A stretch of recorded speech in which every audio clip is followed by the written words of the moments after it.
Welcome to Deep Thought, the issue of competing with others using money.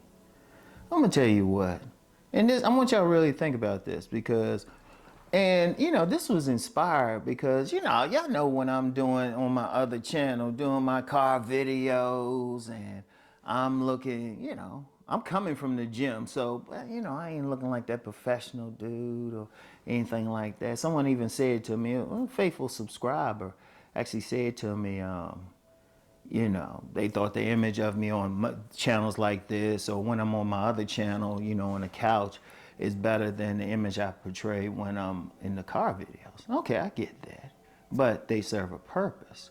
But here's the thing, you look at it, looking rough, all of that. In fact, I saw someone on a totally other site. They say, yeah, he looked like a garbage man or something like that, right? And I've had some detractors. They say, yeah, he broke, yeah, all this stuff, right? And I just be like, you can't tell anything. But I thought about it, right? I said, that's a bigger issue because that's something I've seen all my life. People competing with each other using money. People using money to compete, like to say, I'm making more money. Well, first of all, that's an artificial thing on many levels. One basic level is you don't know how much money the other person is making. Then on a second level, you can't really tell from what a person is doing in life. I'm going to use an example from my life. One was a brother named, we called him Big Steve. Big Steve, may he rest in peace. But that was when you see the brother, he worked at this book stand.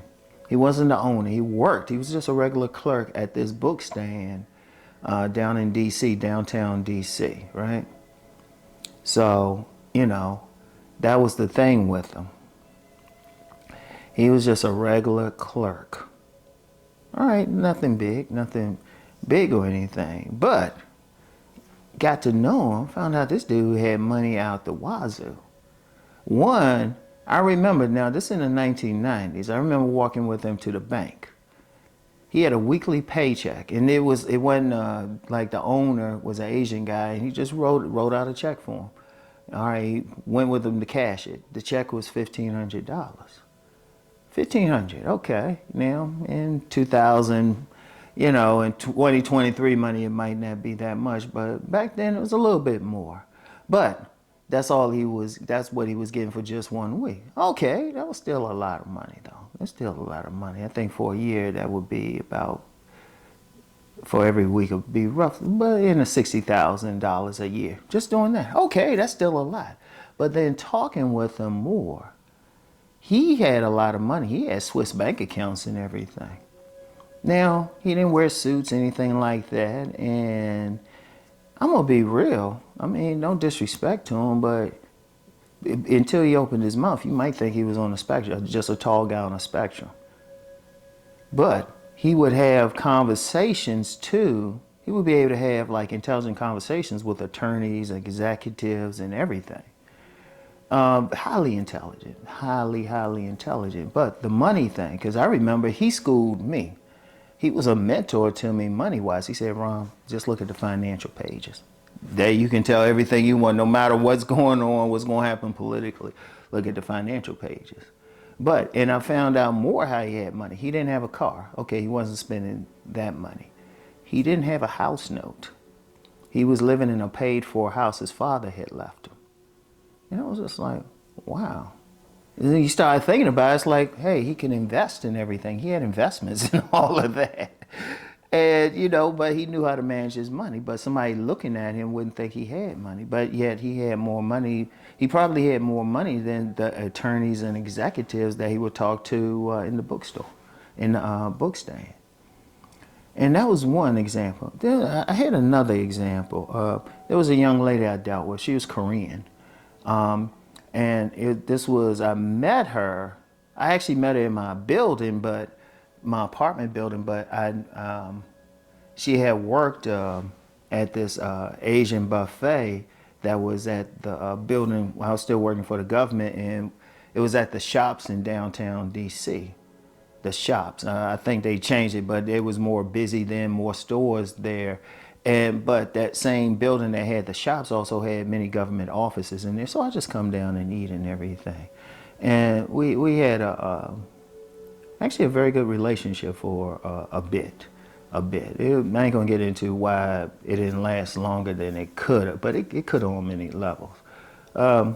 Outside factors, I'll leave it at that. But now, I'm got the government paycheck and everything, government contracting actually, but still getting good money, right? Good money. She was actually making more money just being a cashier at this place. Because she was close enough to, like, she didn't have any problem discussing it. I'm like, damn, she making more money than I am. I was like, what? But you wouldn't think it when she's like, handling, paying for your stuff. She giving you the change. You wouldn't think that. And she didn't really do anything extra there. She didn't really do much extra to, like, warrant the money. But she was still getting paid a lot. And my point with that is, you don't know how much somebody is making. You don't know. So it's like trying to judge somebody and just say, oh yeah, they broke, or I got more money than them. That's kind of stupid, because even if you could prove, okay, say you making $150,000 a year, someone else is making 30. Now somebody could say, well, yeah, they making more money, but what does that have to do with a character? Or even how you spending it. You have people making six figures who are living paycheck to paycheck, while you have someone making 30,000. Depending on the circumstances where they live, shoot, they got like 100,000 in savings, or they got other stuff coming in, something, because it's all in how you manage it. So on that level, it's like, why even worry about it? I want y'all to really think about that. Only thing that matters is, can you pay your own bills? You don't know how much. You shouldn't compete. And then on another level, it's just a tool. It's just a tool. It's relative, everything. Shoot, in some cities, like I remember, I guess you can call him a cousin-in-law, bought a house in Detroit for like $7,000. $7,000. Shoot, that's house notes. That's house notes in some areas. So it's a lot of stuff. See, here's the thing. Only worry about how much you're making. Don't worry about the next person. Are they paying your bills for you?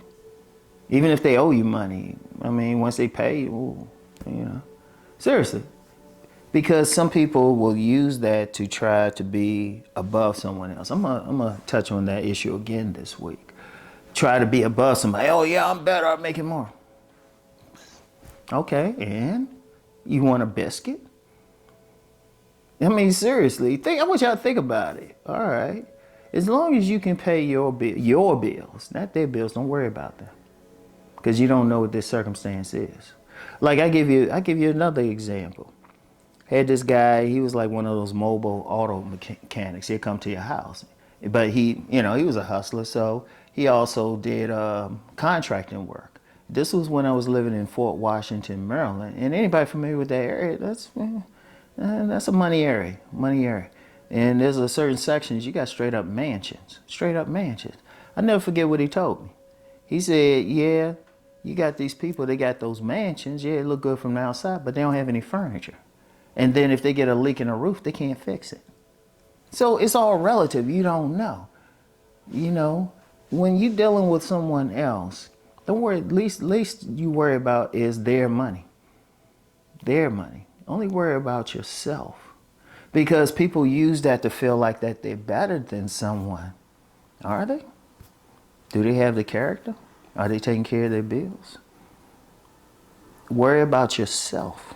I want y'all to think about that, because of all the things to worry about in life, why? You really don't know. You really don't know. I use another example. Dear old daddy. Dear old daddy is a hidden millionaire. But if you see him walking around, you wouldn't think he got jack. Yet another example. I remember I took my sons to someone's birthday party.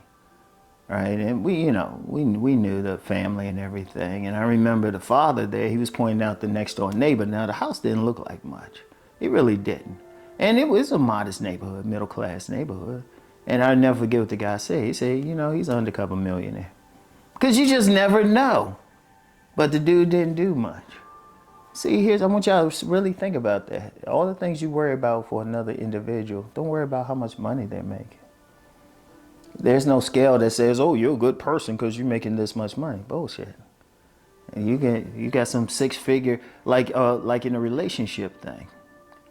People will talk about Pookie and Ray Ray, but I personally know some women who got dogged by six-figure men. Dogged. Meanwhile, some guy who might be like a day laborer would treat them like queens. I want y'all to think about that, all right? Seriously. Think, really think. Only worry about what's in your bank account. Don't worry about the next person, you know? Don't worry about it. Don't try to feel better based on a tool. That's a number, a 0 and a 1. The way money is getting digitized, isn't that it pretty? I wouldn't be surprised there'll come a day when we're not even using dollars. I wouldn't be surprised. They slowly moving them out of circulation anyway, like coins. I remember during the COVID lockdowns, they had many stores, they had signs that would say, hey, if you have any coins, share them. I mean, seriously, it's slowly being moved out. But don't judge another person's worth based on digits. A 0 and 1 computer programming, you know, what's in, you know, that don't speak to who they are as a human being, you know, and they don't really speak to who you are as a human being. Yes, you made money and all of that. Hey, I make 6 figures. I have no problem saying that. But does that make me a good human being? That's just a tool. That's a tool to pay for stuff. That's it. You know, live a good lifestyle, but it doesn't make me a better man. It doesn't make me a better man. And it doesn't make you a better man or woman watching this. You got to have character. That's the only way to really judge another human being is off their character. Because money comes and goes. Money comes and goes. It's a tool. But character, that's the only way you can make a judgment on how someone's behaving. And honestly, even there, you really shouldn't judge, but definitely don't judge them off of money. All right? You know, you can admire them because they made a lot and they had the skill, but at the end of the day, it's a 0 and a 1 in a computer program. And even, and let's just be real, the value of the dollar or any currency in any country goes up and down. It literally goes up and down. But character's the main thing. All right? So anyway, that's all I have for now. I want y'all to really think on this. Peace and blessings.